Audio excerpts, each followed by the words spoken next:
Hi everyone, today I'm going to tell you the one true story. Please support me by liking and subscribing. Thanks, are you ready?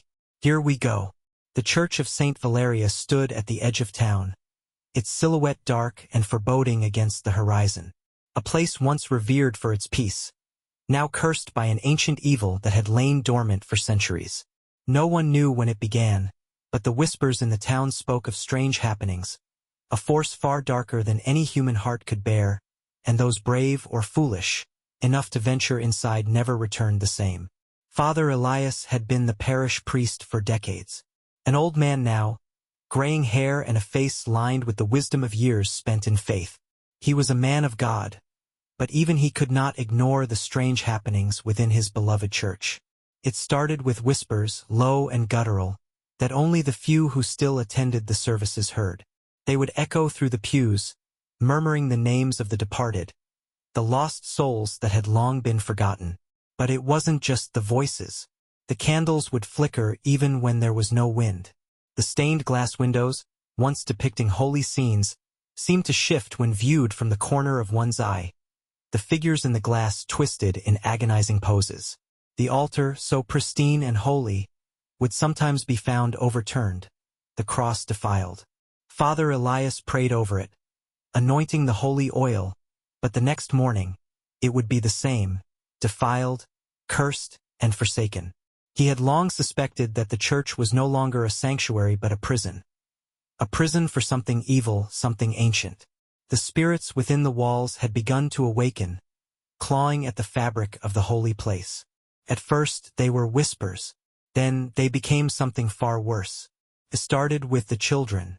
Little Anna, a bright and devout girl who had come to Sunday school every week with a smile, was the first to fall victim to the spirits.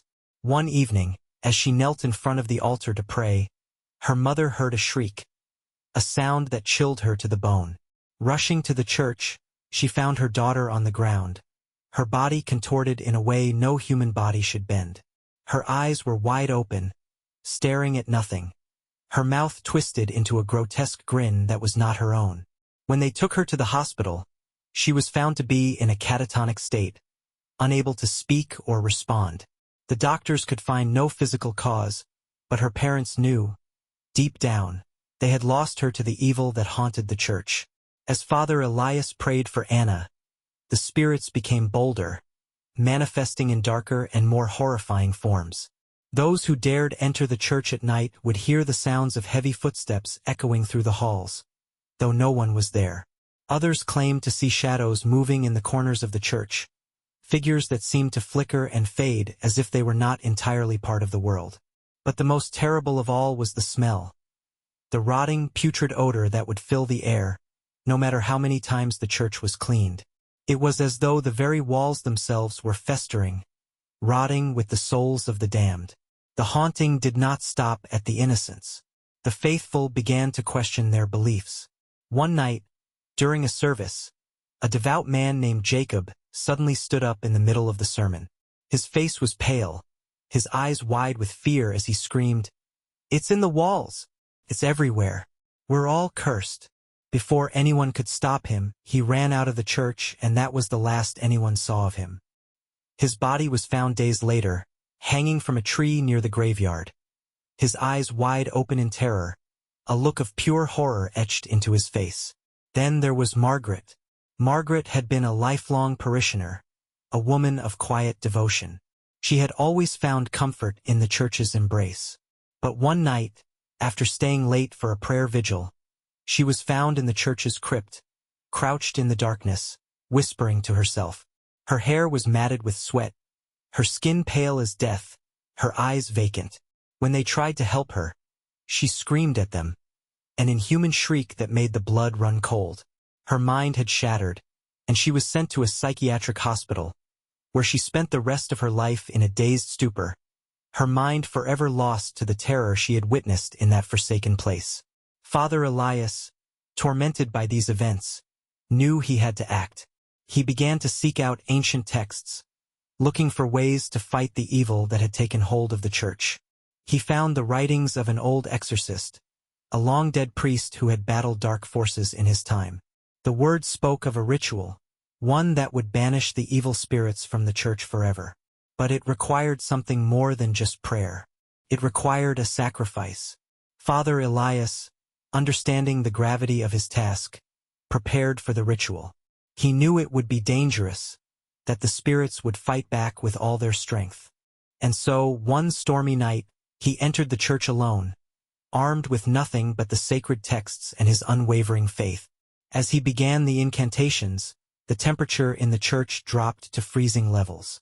The walls seemed to close in on him, the shadows stretching and warping into grotesque figures that surrounded him. Father Elias had thought himself prepared. Driven by desperation and an unyielding belief in his power to cleanse the church, he began the ancient ritual alone, his trembling hands clutching the worn, sacred texts. He believed that his faith alone would be enough, that the ritual's strength would shine through despite his solitude. But he had not understood the full nature of the ritual. It wasn't a prayer to be said in isolation. It demanded a purity of hearts, a unity of believers, to complete the sacred binding and banish the evil. The ritual required a witness, a congregation to hold the balance between this world and the next.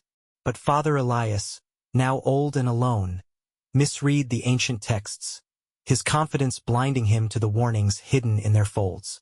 The church, once a place of light and sanctuary, trembled as Father Elias recited the incantations. First, everything seemed to go as planned. The walls groaned and shifted, and the air grew heavy. The wind howled against the stained glass windows. Shadows flickered in the corners. But it was a deceitful calm. The spirits that lay dormant inside the church began to stir, first as whispers, then as anguished, chilling wails. But something was wrong. The ritual was incomplete. It lacked the purity of others, the shared belief that would have sealed the ritual's power. Father Elias felt a terrible shift, as if the walls themselves were pulling away from him, growing darker. His hands faltered, his voice faltering, but by then it was too late. The ritual's misfire had given birth to something far worse than the spirits it was meant to cleanse. The first signs of disaster were subtle. The air grew colder still, like the very breath of the abyss itself, and the light of the candles flickered violently. The altar, once sacred, cracked down its center with a deafening sound.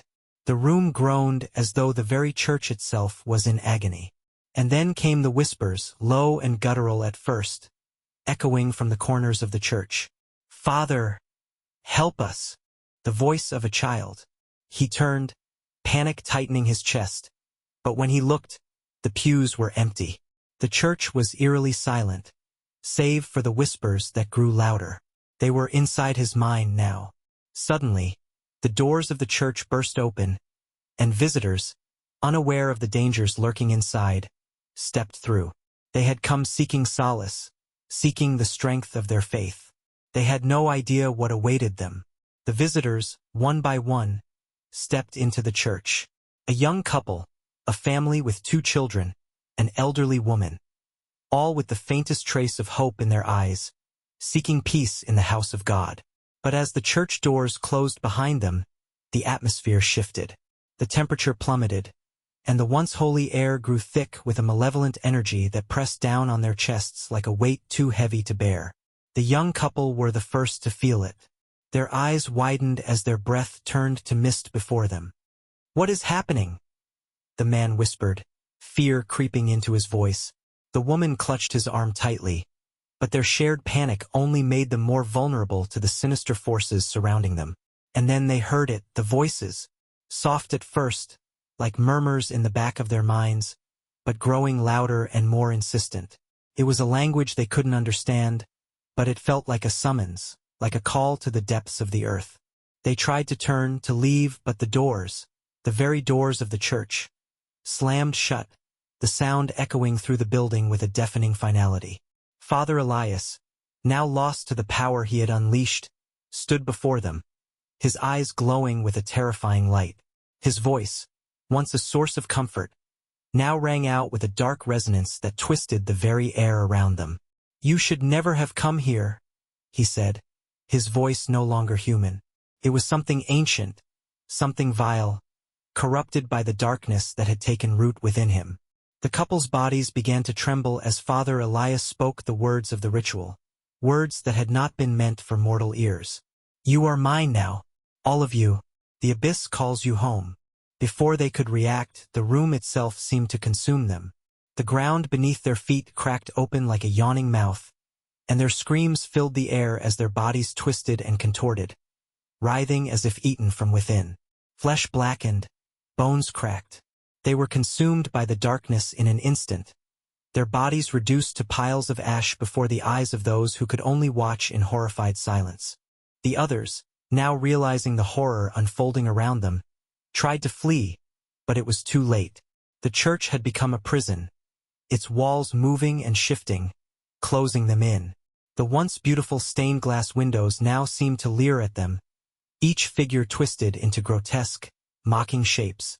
The elderly woman, the last to realize the full extent of the terror, collapsed to her knees, whispering prayers that faltered on her lips.